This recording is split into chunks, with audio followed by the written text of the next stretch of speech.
জীবনে প্রথমবার দুবাই শহর দেখা, উফ, সেই অনুভূতি ভাষায় প্রকাশ করার মতো না। আমরা প্রতিদিন রাতে ঘুরতে বের হতাম, দিনে উনি ওনার কাজ করতো। শ্বশুর বাড়িতে সবাই জানে যে আমাদের দুবাই নিয়ে এসেছে আমার নতুন সংসার। এখানে আমি, আমার ছেলে এবং আমার উনি। আচ্ছা, বলতে পারেন মেয়েরা এমন কেন? এত কিছুর পরেও ওনার প্রতি এত ভালোবাসা আসে কোথা থেকে? প্রচন্ড রকম ভালোবাসি ওনাকে। একদিন উনি বললেন, অনেক তো দূরত্ব হলো, এবার আমাদের আরেকটি সন্তান হলে মন্দ হয় না। আমি বলি, না, আর সন্তান নিব না, আমার অনিশ্চিত জীবন।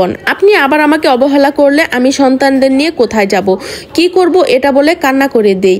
আমি আমার সন্তানদের সামনে আর কারো কাছে ছোট হতে এবং অপমানিত হতে পারবো না। এটা খুব লজ্জাজনক। আমাকে বাকি জীবন ওই বাড়িতে অপমানিত হতে হবে। এখন মেজো যা এসেছে, কয়দিন পর ছোট যা আসবে। আমি আর কারো সামনে কারো দ্বারা অপমানিত হতে পারবো না। এর চেয়ে মরে যাওয়া অনেক ভালো। উনি আমাকে জড়িয়ে ধরে বললেন, বউ, কোথাও ছেড়ে যাব না, খুব ভালোবাসবো তোমাদের। আসলে উনি আমাদের অনেক ভালোবাসেন, অনেক বেশি কদর করেছেন। দুবাইতে কেটে গেল আমাদের আরো 2টা বছর। আমার আরেকটি ছেলে সন্তান হয়েছে, আলহামদুলিল্লাহ।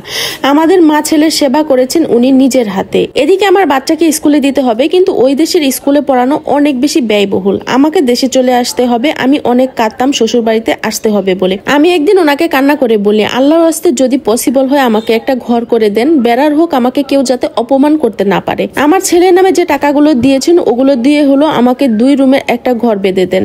আপনার কাছে আমার আর কিছু চাওয়ার নাই, শুধু এতটুকু শেষ চাওয়া, আমি সম্মানের সহিত বাকি জীবন থাকতে চাই। উনি বললেন ঠিক আছে। ওনাদের রাস্তার পাশে একটা জায়গা ছিল, উনি সেখানে আমাকে একতলা একটা বাড়ি করে দেন।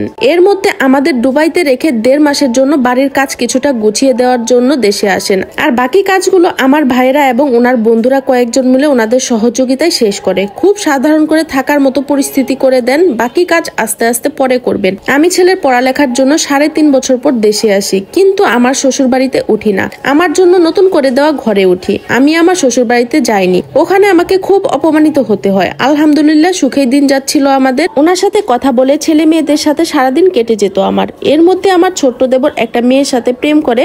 একদিন সকালে ওরে নিয়ে চলে আসে আমার ঘরে, বলে, ভাবি, মেয়েটাকে আমি পছন্দ করি, বিয়ে করব। ওর পরিবার বিয়ে ঠিক করেছে। মেয়েটা কাউকে কিছু না বলে ঘর থেকে চলে এসেছে। আমি আমার স্বামীকে ফোন করে সবকিছু বলি। আমার স্বামী আমার শাশুড়িকে আমাদের বাড়ি পাঠান। উনি এসে মেয়েকে মেয়ের ঘরে দিয়ে আসেন এবং পারিবারিক ভাবে বিয়ের আয়োজন করে।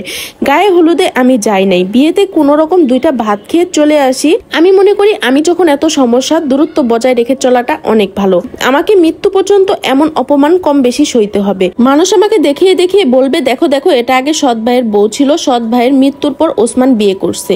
আমার এমন নসিবের জন্য সন্তানদের সামনেও আমাকে লজ্জিত হতে হবে। ওসমান আমাকে যেমন অবহেলা করেছে তেমনি ভালোবাসাও দেখিয়েছে। ওনার সাধ্যমতো আমার জন্য করেছেন। চিরকৃতজ্ঞ ওনার প্রতি। দোয়া করবেন আমি যেন স্বামী সন্তান নিয়ে আজীবন ভালো থাকতে পারি।